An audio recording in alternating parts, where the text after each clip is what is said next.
So let's talk about the paths to participation. The multifamily program has two avenues through which a person or entity can participate. There is the whole building pathway and the comprehensive common area pathway. The whole building pathway serves each individual unit within a complex or a building. The comprehensive common area pathway addresses any area that is shared among tenants. For example, laundry quarters, if there's a lobby or an event space, pool areas, or clubhouse area if applicable, and of course, outdoor lighting. This is not by any means an exhaustive list, but I just want you to kind of get an idea of what those spaces would look like and what they would include. Digging a little deeper into the whole building pathway, I want to talk about the eligibility requirements. There are 4 areas in which to qualify. These areas are property, building, project, and capital. In order to qualify, the building must receive service from Southern California Edison and or Southern California Gas Company. So you must be a customer of either or both to participate. The building itself must have at least 5 individual units. A multifamily home, as defined by the program, is having 5 or more units. So things like duplexes or triplexes would not qualify.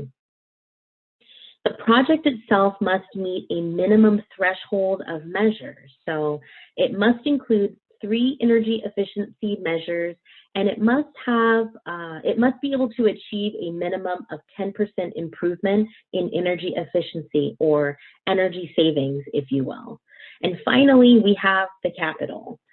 There must be capital available to cover the non-incentive portion of the project cost. If the capital is not available, there are financing options available, which I will talk about in just a couple of moments. Now for the fun part. There are incentives that are built into the program, and they are calculated based on the overall energy savings of the project and the number of units that are served. Therefore, the more measures and units generally means the more incentives, which is awesome. However, the incentives are capped though. The maximum incentive the project can receive is 60% of the total project cost, which is still very generous. We're talking about more than half of the total cost of the project. Also, if you are a DAC, which is short for a disadvantaged community, the cap is a little bit higher. The cap is at 75%.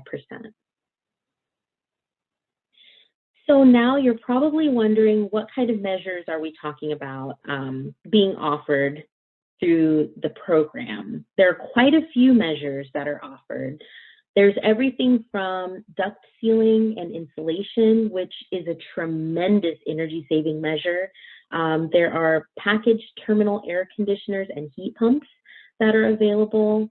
The program also offers water measures such as high efficiency shower heads, bathroom faucets, and kitchen faucets. I'm not going to go through the entire list, but you get a good sense of what measures are available. I would also like to point out that the very last item on the list, other measures with the asterisk next to it, that basically means additional measures may be available. So just talk to your program manager when you sign up for the program.